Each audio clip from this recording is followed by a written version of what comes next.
Welcome one and all. I love science. I may not be a witch, but here I am. I'm the Science Witch. And ship analysis time once again. This time we are going to be covering a history lesson, my good friends. And this lesson is going to be on none other than the Grammy-winning musical known as Hamilton. A musical I have grown to love over the past month, and I haven't really shipped anything from it until very recently, which is really surprising because usually I jump right into shipping when I get into a fandom, but considering it's only music, I didn't really pick up on things as quickly as I normally would. So right now I am picking up on I've just recently picked up on the ship that I am going to be covering in this video, which is Lambs, which is the ship between John Laurens and Alexander Hamilton. Now, this ship is not canonical, I mean, I guess it's kind of, but this ship has a lot of evidence going from historical documents to confirmation by the lyric writer and actor of Hamilton himself, and evidence from the songs in the musical and how they interact with one another and everything. So we're going to start with the historical evidence. Now, the historical evidence comes from John Laurens and Alexander's letters that they wrote to each other through, I don't know what time period it was. It might have been after the war, or Laurens left where they were. I think it might have been New York. I'm pretty sure most of the story is in New York, but John Laurens left the North to go to the South and fight for civil rights. Which good for him, because he got that started quick. He's a great guy. I love John Laurens. He's such a cinnamon roll. At least in the musical he is, but he seems like a pretty cool guy in actual history too. Within the historical facts, there lies some subtext between the two of them, many of which correlate to things such as Laurens stealing Hamilton's heart, as stated by Hamilton in one of his letters, saying something about his affections are incomparable or something along those lines. Don't quote me on, like I say in most of my videos, don't quote me on this stuff because I do not have any quotes in front of me. I just have a little bulleted list of what I'm going to cover, so I don't gather much information on these things. I just kind of go off on a tangent because that's when I get the best footage. So anyways, so aside from the fact that they had their letters, something else that shows the fact that John Laurens and Alexander Hamilton had a very, very strong relationship with one another is John Laurens' Wikipedia page. And I know your teachers probably tell you Wikipedia is not a reliable source, and no, a lot of times it's not, and I will kind of get into that a little bit after this statement here. But on John Laurens' Wikipedia page, he has his own separate section on his relationship with Alexander Hamilton. I mean, if that's not something important, then who knows? In a lot of their writings, Alexander refers to him as my dearest friend, my dearest Laurens, and other sort of little cute names like that, which would be sort of weird to do between friends nowadays, unless well, I hate to sound a little bit sexist on this, but unless you're girls, because I know I have a lot of friends who I'm friends with a lot of girls and boys, obviously, and I call my friends dearest, I call them love, I call them all these little names, but I have a girlfriend, so it's not romantic, but they're still just names that would normally be used in a romantic sense, but it's not. So that could be the case in these scenarios, but being that no one else was referred to as these names by Hamilton in his writings,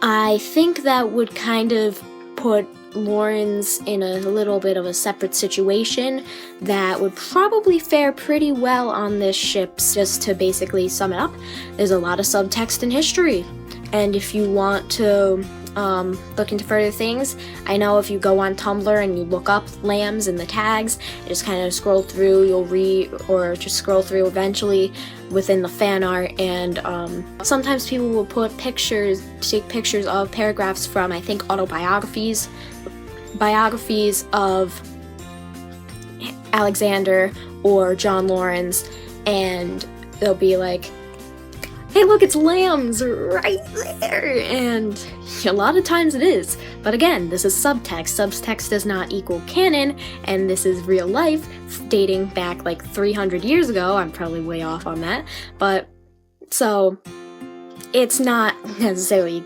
canon by any means because it's a real life event, but there's a lot of subtext, and subtext builds a lot of things, and subtext is basically what most ships are built up on. But what is also something that is very, very important with this ship is when it comes to the lyric guy, the actor who plays Alexander in the play itself, has confirmed that he wrote the songs with it in mind that Alexander was in a relationship with John Lawrence. It was probably secret and nothing like boyfriends, or he wasn't courting him or anything like that. I don't know the different terminology that they used back in those eras, but I don't think he was courting John Lawrence or anything. They just sort of had like, I wouldn't call it a fling, but I'd sort of call it like an exclusive relationship, an exclusive friendship. And so he basically confirmed that. So when you go back and listen to the songs knowing this information, the interactions between John and Alexander are very, again, subtext. Let's see, I'm gonna start giving examples. Like I said, once you know Lin has confirmed that he wrote those songs with the implication that they were in a relationship or of some kind before he was married to Eliza, etc. The lyrics to the songs hint at a lot.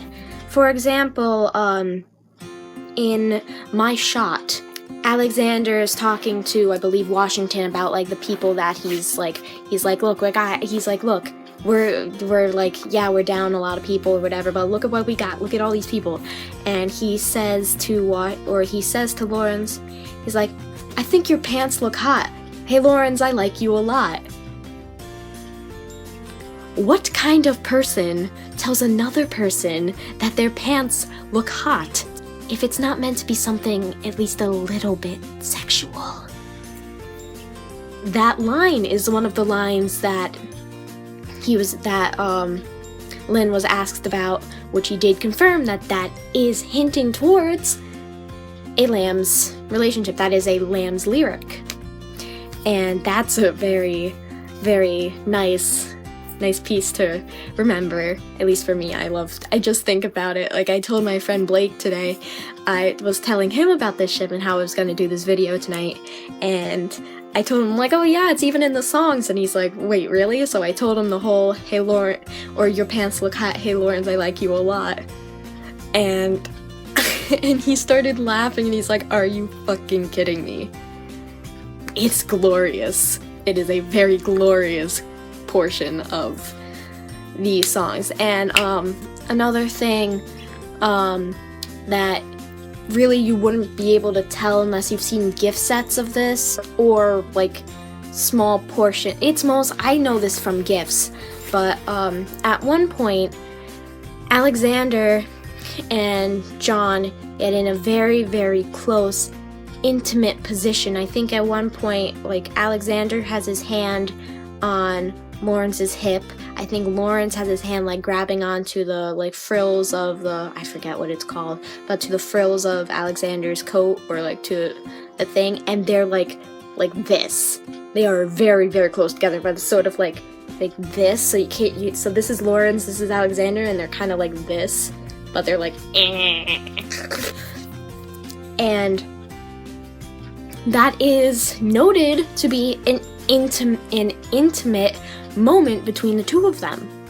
So not only is there, I mean, again, this is coming from someone who has not seen the musical for themselves, so I cannot gather much more than what I've seen on Tumblr, which is unfortunate, but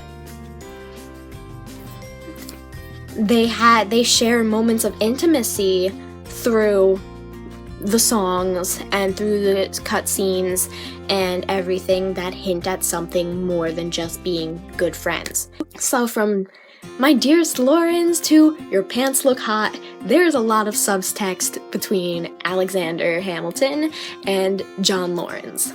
To analyze this ship in general, I am going to say that there is a very clear sort of direction towards them being in a partnership in history, and the musical has it confirmed, so it's basically canon in the musical, Alexander Hamilton for bisexual, 2K16. But one thing I was thinking about is, what was homosexuality seen as in those areas?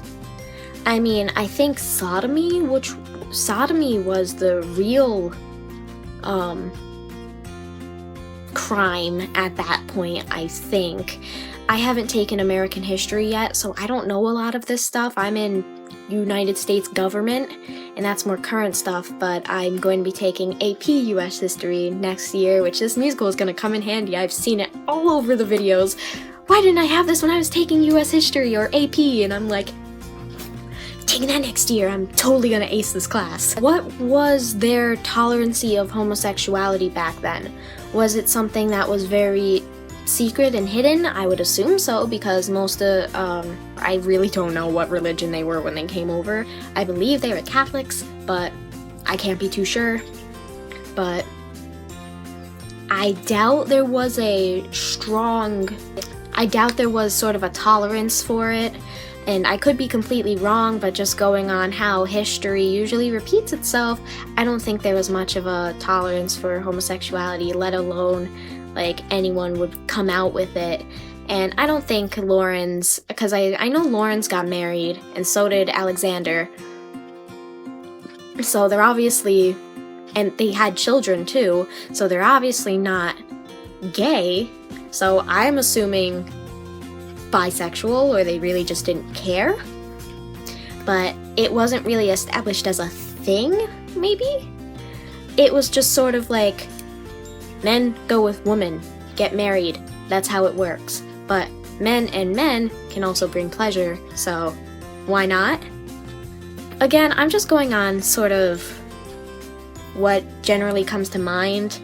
Due to my lack of knowledge on the topic of homosexuality in the 1700s and 1800s, I am going to say, on my compatibility scale, Alexander Hamilton and John Lawrence, aka the Ship of Lambs, would have a score of 98 of 100. And the 2% simply comes off just because of my lack of knowledge on the homosexual tendencies or any sort of other sexual orientation or tolerancy of such relations in these periods in colonial times, or whatever you want to refer to it as, the 1700s, in the beginnings of our country. So I think I'm gonna leave this here. We've got a pretty decent video, just past 18 minutes now, so when I edit it, it'll probably be about maybe 16 minutes or so, which is it's about average for my videos on this on the channel. So I just want to let you guys know, because I know I haven't talked about this in like a video. I haven't reminded anyone of this in past ship analysis or headcanon videos, but if you guys have a ship you would like me to analyze or take some thought into, let me know in the comments, and notify me on my Tumblr or my Twitter.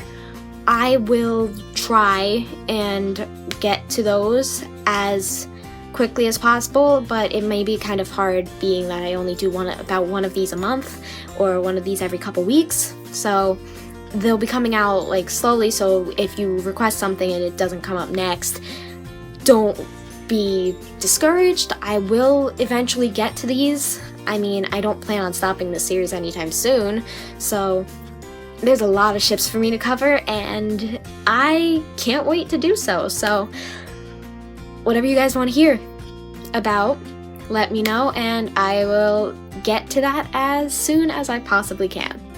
So, anyways, thank you guys so much for taking your time to watch this video. If you enjoyed what you saw, take a stab at that like button to let me know, and I hope to see each and every one of you sometime in the very near future.